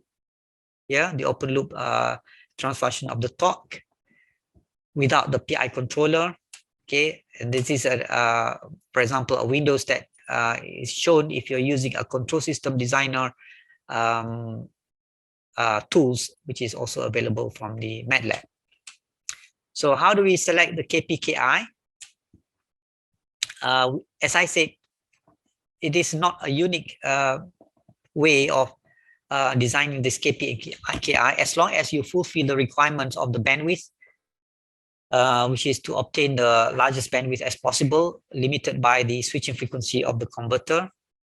Okay, and then obtain a phase margin of 65 degrees, and then have a zero steady state error, which means that a large DC gain. Okay. If you look at the transfer functions of the PI controller, okay, and then expand that, you can see that the PI controller is basically composed of three parts. We have a DC gain here, we have a zero, and we have an integrator there. Okay, the way that we select KPKI will determine the locations of the zero here, right? So for a first order system, I typically use zero locations to cancel the pole of the system, right? And then once I've canceled the pole, then I will use KI here to change the DC gain to obtain the required phase margins, as well as the crossover frequency, right? Once we have that top controller design, then we proceed with the speed loop. Okay, so which means that now, for example, for instance, we have already designed this top controller, then we can actually remove this top controller and replace it with just a unity gain. Okay, because we are assuming that the top controller is perfectly designed and such that the speed bandwidth is a decade lower than the torque bandwidth, which means that the gain of the torque loop at the speed bandwidth is equals to 1. So which is conveniently, which is the reason why we can conveniently replace the torque loop with just a unity gain 1 here. Okay, which means that the speed controller KP and KI here is basically just determined by the B and J of the system, moment of inertia and the viscous friction constant of the system. And the bandwidth of the speed has to be a decade lower than the bandwidth of the torque. So if you start with a 20 kilohertz PWM, for example, then the bandwidth of the torque has to be 2 kilohertz. Then the bandwidth of the speed has to be 200 hertz. Okay, just for example, right? Just for example. Step to design the KPKI is similar, which means that you have to fulfill the bandwidth, you have to fulfill the phase margin, and you have to have a large as possible DC gain in order to obtain that small zero steady state error. So this is the transfer functions of the speed. Okay, I can have an option of maintaining that torque loop, but I have to make sure that it is closed. Yeah, or I can also replace that torque loop with a unity gain here, transfer functions, and then this is just a B plus SJ here. Okay, which is just B plus SJ here. So it's either replace this torque loop with a unity gain, or I can also maintain the torque loop and then close the torque loop. All these files is I will give you, or you can try and look at it later if you are interested. I will pass it to Dr. Tole or Pak Tole later on. Okay, so once we have designed the controller, then you can you have to verify first, because our controller is basically designed based on the linearized model of the system. because our system, actual system, is very nonlinear. We know that power electronics converter is a very nonlinear systems, and we just linearize the power electronics converters in order for us to be able to design the controller, the linear controller. So which means that once we have designed the controller based on the linearized model, then we have to make sure that our controllers really work with the actual nonlinear system. This is where you perform the large signal simulations. For example, a large signal simulation consists the actual switching converters and the actual DC motors here, rather than just a model equations that we used before. This is the converter switching, which is using the unipolar switching converter. This is the power electronics, the 4-quadrant power electronics converter based on the MOSFET devices here, or IGBT devices. This is the speed loop, sorry, the torque loop. Okay, the torque loop here, and the speed loop here. Okay, for example, this is the result that I obtained from the file. Okay, this is the yellow one is the reference speed. The blue one is the actual speed of the machine, of the motor, and this is the torque, and this is the current. You can see that the acceleration, the actual speed, is following the reference speed nicely, with the acceleration, torque, acceleration and deceleration limited to this maximum torque, and which depends on the maximum current here, okay, which is limited by that. If you are interested, you can watch my YouTube channel.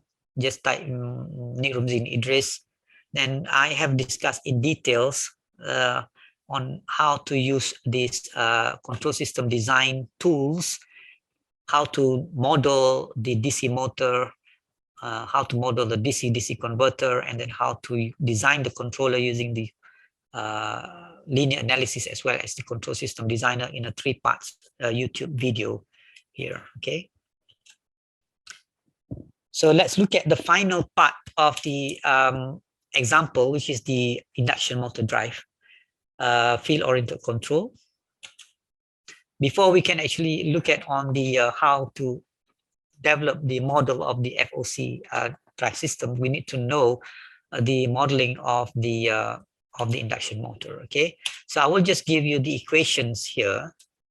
Sebab untuk saya derive the equations, then for my class I will take about 6 to 9 hours to derive these equations, which is the space vector equations of the induction machines, squirrel cage induction machines.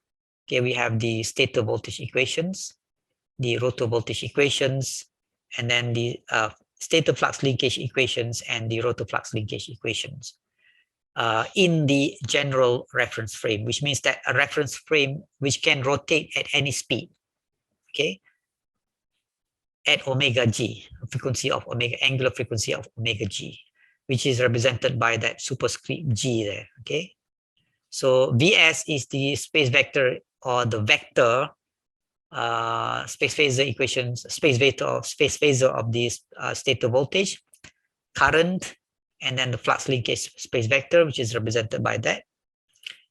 This is a squirrel cage induction machines, which means that 0 voltage on the rotor voltage equations, but there is an induced voltage here. Okay, this rotor current, and then the rotor flux linkage, and the general reference frame speed, and the rotor speed.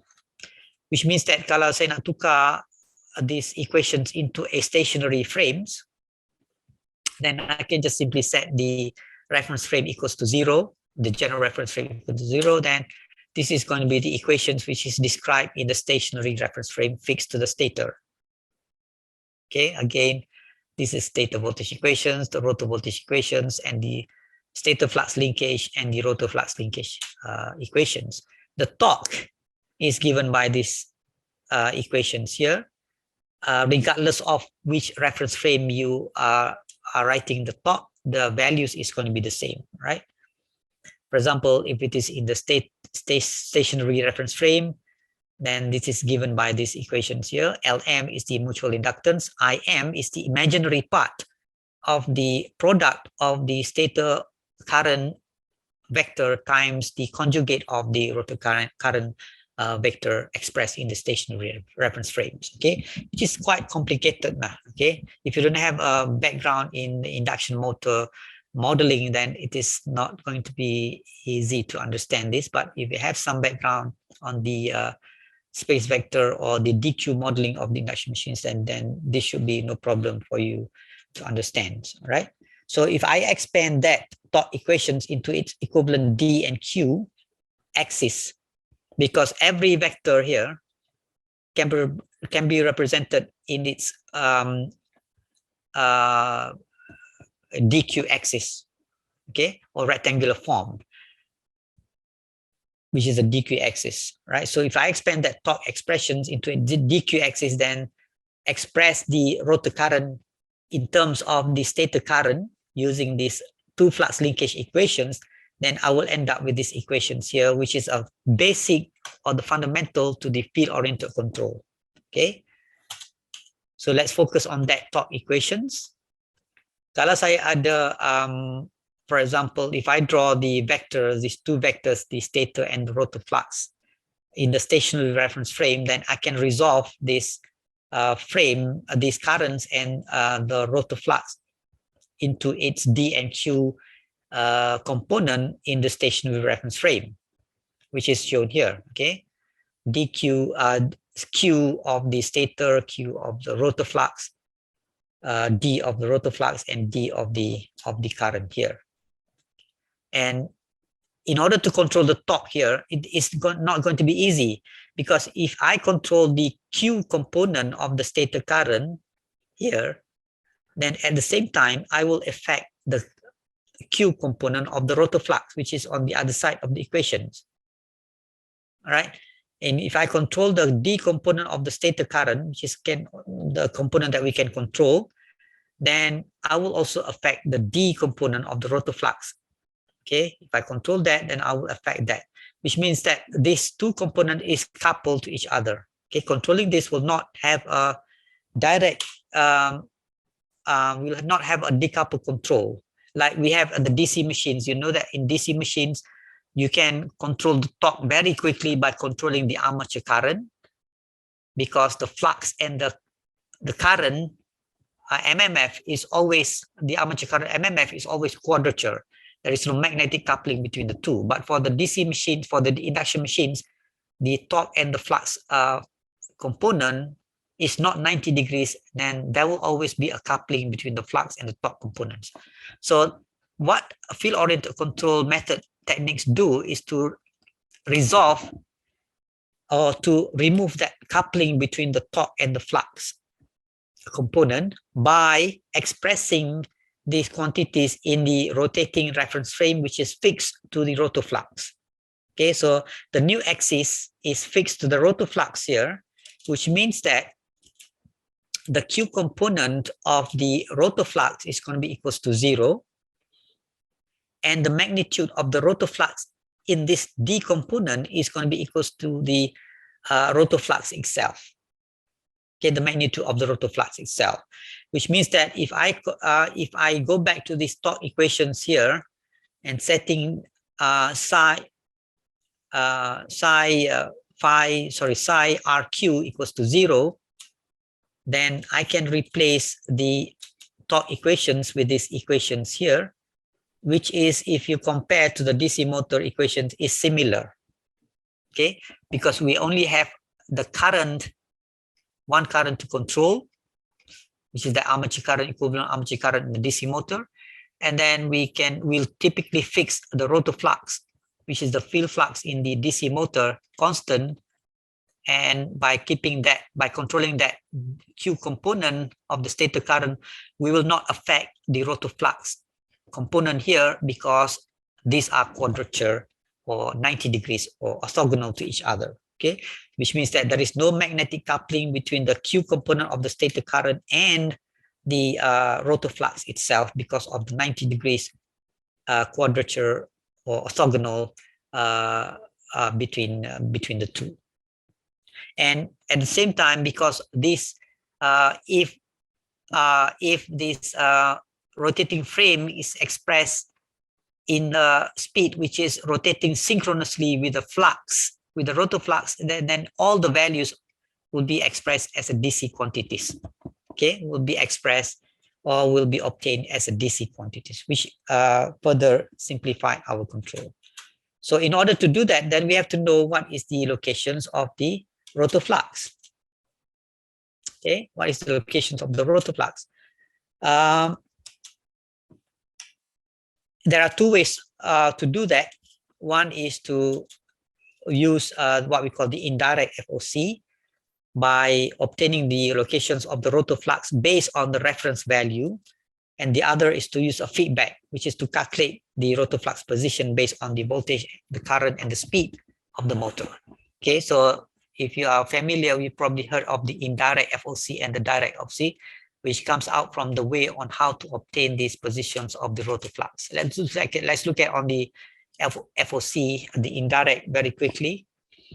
All right, so the rotor current, the rotor voltage equation here expressed in the general reference frame is first written by removing the rotor current itself using the rotor flux linkage equation, substituting that into the equations here, replacing that, we obtain these equations here. Okay, using these equations here, this is expressed in the reference frame, which is rotating at the rotor flux, right? If you rotate at the rotor flux, which means that, again, as shown by the graph, by the vector before, that the Q component of the rotor flux is equals to 0.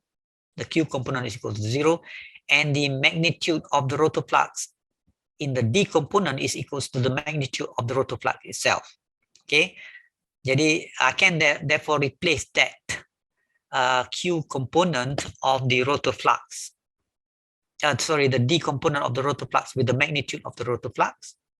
Okay, and then the difference between the speed of the rotor flux and the mechanical speed of the rotor flux of the rotor itself is the slip frequency, right? The slip frequency, which means that now if I resolve these two components, the D and the Q axis components from this equation here, based on this relationship here, then I will end up with two equations, the D components and the Q components, right?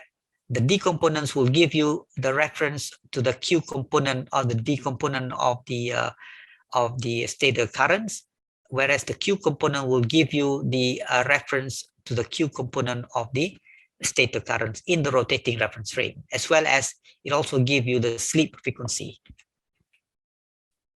All right, so based on that and based on the torque equations, which is derived in the rotating reference frame, then we can derive the reference values for the D component of the stator current, the Q component of the stator current, as well as the slip frequency of the system, because the system is rotating at the synchronous reference frame, which is attached to the rotor flux. So how do we implement that? We have the torque reference. From the torque reference, we generate the three reference, which is the D component of the stator current, the Q component of the stator current, and the slip, which is calculated from these equations here.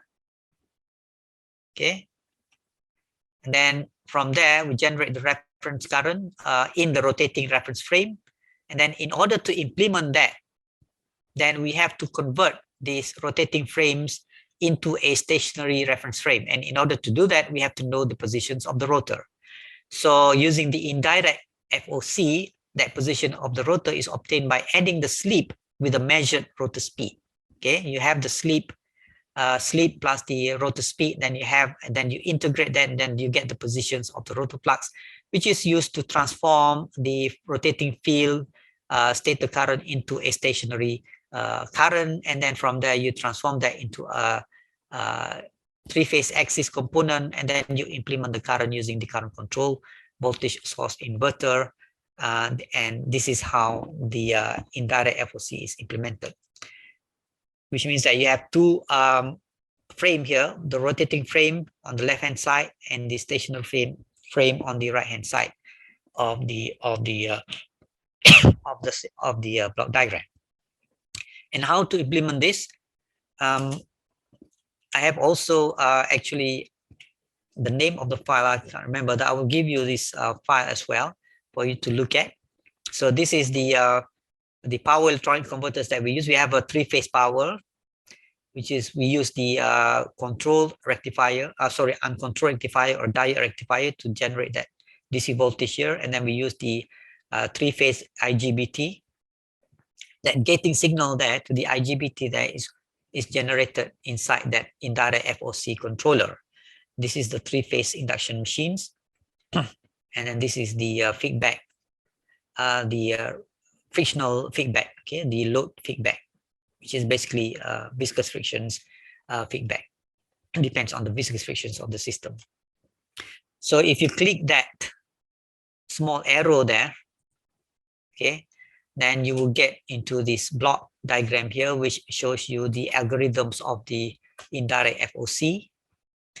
This is the speed reference and the flux reference, which generates the D and Q of the stator current in the rotating frames. And then this is the D and Q current in the stationary frames. This is in the rotating frames, which is transformed using the flux position here, which is obtained by adding the slip obtained from the reference values and the measured rotor speed here. Okay, this is the measured rotor speed. And then the two-phase is then converted to a 3-phase current, IA, IB, and IC, which is implemented using the hysteresis current control. Okay, this is the hysteresis current control, which generates that 1, 2, 3, 4, 5, 6 signals there, which is fed back to this IGBT there. Okay, so this is the results, example of the results that we have. This is the speed. I think the reference speed is a square wave speed.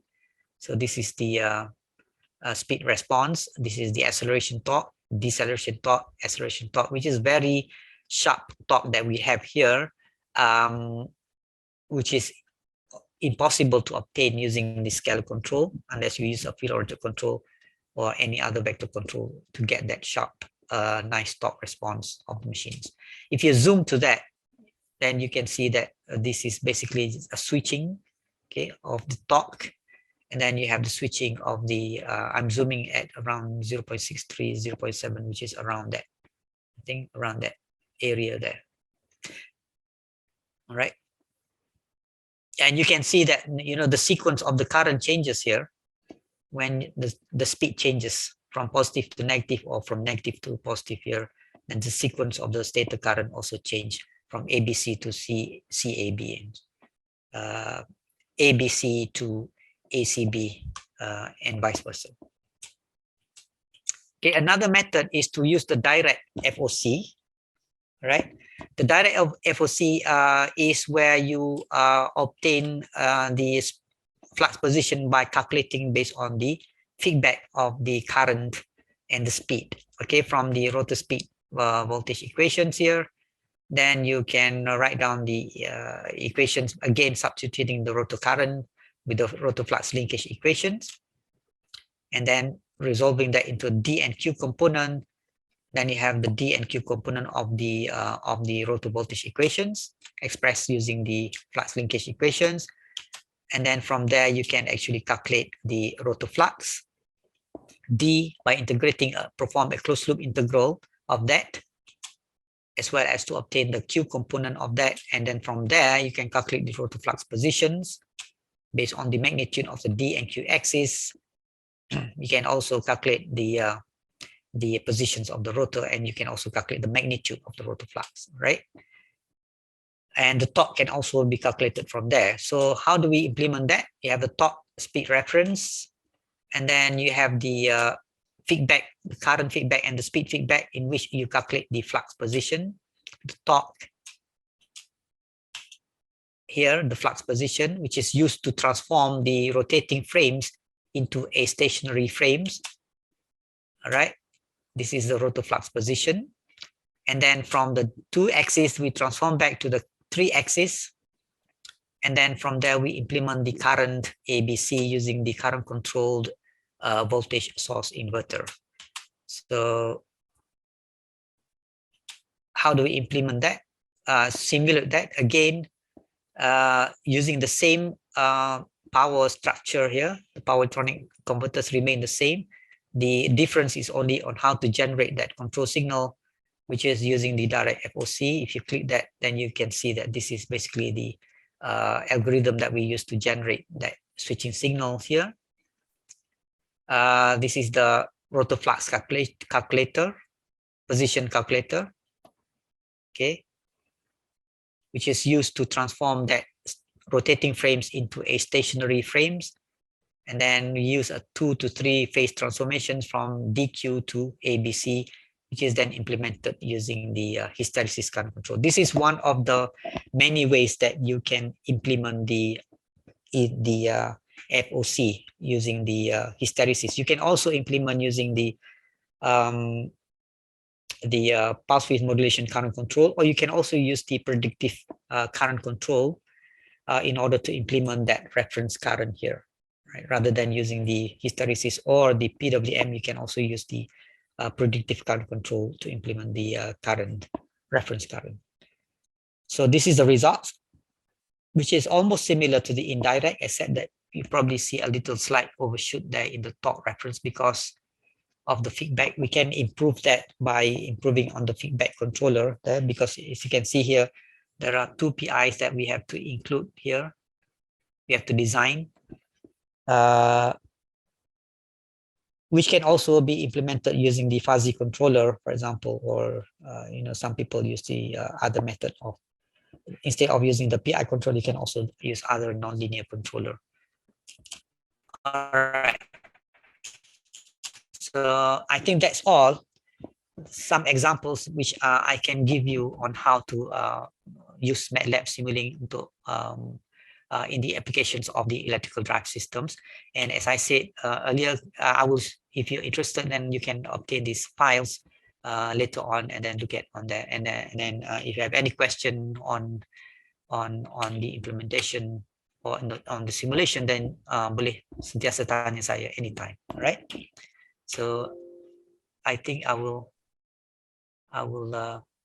pass back the session to you. Terima kasih, Prof. Ya. Terima kasih banyak atas materi yang telah disampaikan, luar biasa ya. Ini ada sedikit question and answer, Prof. Bisa dibuka di chat. Ini ada dua, ada penanya. Oke. Bisa dilihat. Oke. Soalannya saya tengok di chat box ya. Di Q&A. Q&A, sorry. Q&A. All right.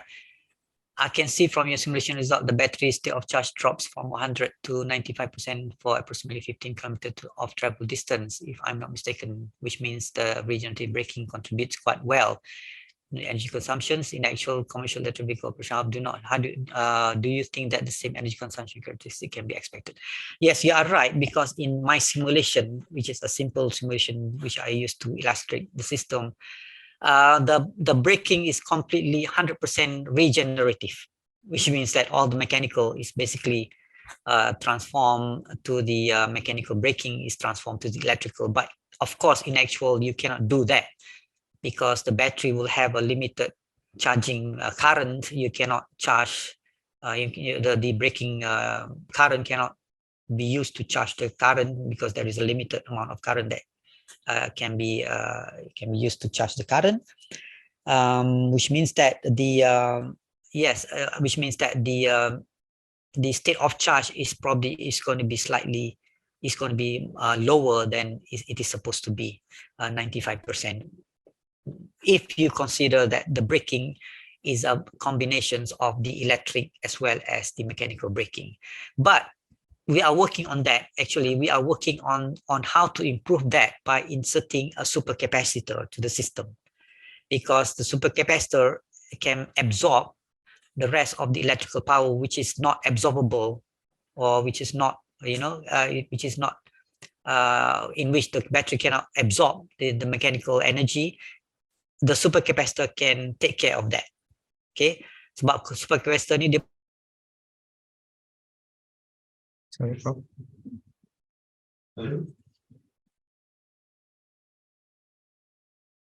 Bilang, Prof, suaranya.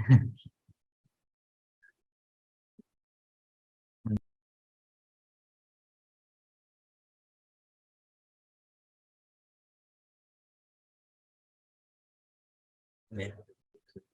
Mohon maaf ada sedikit gangguan sepertinya dari Prof. Nik Rumzi Nik. Mungkin yang lain ada yang mau ditanyakan bisa di-share di question and answer. Is it broken just now? The link putus Prof. sikit tadi ya? Iya. Okay, alright. Iya, Prof. So is that answer the first question? Ya, ya. So can I move to the second question now? All right. I think yes. Okay. How to approximate the maximum of torque that can be produced using the FOC in the simulation? Or ideally, there should be no limit to the torque to be produced as long as enough current can be supplied to the stator. It depends on the machine. It depends on the machines that you use. You know, the characteristic of the specifications of the machines. For example, in my simulations, I'm assuming that the rated torque is 1 Newton meter, for example. Okay, is it 1 Newton meter based on my simulation just now? I think it is. Hold on, let me check. No, 20 Newton meter. Okay, my machine has the maximum torque of 20 Newton meter. But again, that maximum torque does not necessarily mean the rated torque, because we have discussed earlier, for the machines, you can go beyond the rated torque. Okay, for example, you can go as twice as large as the rated torque. If the machine has a rated torque, for example, of 10 Newton meter, then during acceleration for a short time, it is permissible for us to go beyond that 10 Newton meter. Okay, for example, if you buy the electrical drive machines, commercial electrical drives, they will give you the time of how long you can go beyond the rated torque. For example, twice of the rated torque, you can go for 3 minutes, which is possible which is good for faster acceleration, right? So the amount of torque, it will depend during the acceleration, will depend on the specifications of the machines, and it will depend on the thermal capacity of the machines. All right, but to continuously operate, you have to make sure that it is within the ratings of the machines. All right, unless you want during the acceleration, typically we can go as far as, you know, for a servo drive system, you can go, for example, as 8 times as high as the rated currents, because servo motor is designed to have a large thermal capacity, which means that, you know, the current windings can provide a current which is several times of the ratings of the rated currents. All right, so is that answer the question?